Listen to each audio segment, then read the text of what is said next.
They took that message to Mayor Nagin today.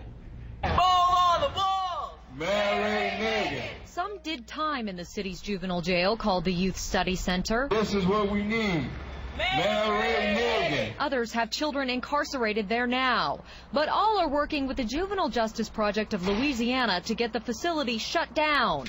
And they took that message to the mayor. Mayor Nagin! Mayor Nagin! Community members delivered over 500 postcards from other concerned residents of New Orleans to the mayor's office, all saying that the facility was long overdue in being shut down. Nagin never showed, but his spokeswoman said the city is in the contracting phase of rebuilding the facility that flooded during Katrina. We received $16.5 million obligated funds from FEMA, and the actual cost we estimate at $50 million.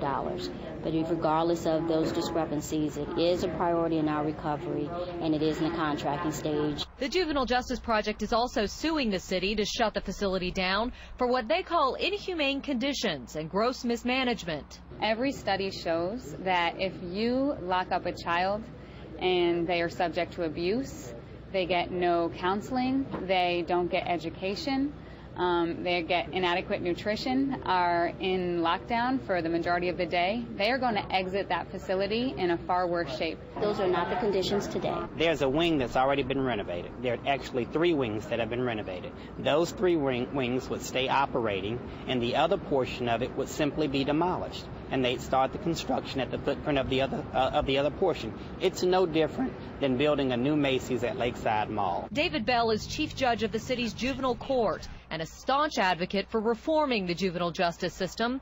Last year, he says 62 juveniles were arrested for armed robbery, 16 arrested for attempted murder, and 6 kids were arrested on murder charges.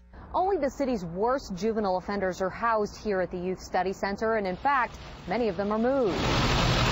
Once juvenile offenders are charged as adults, they're brought here to Orleans Parish Prison, where they're housed until they stand trial. Our kids aren't more violent.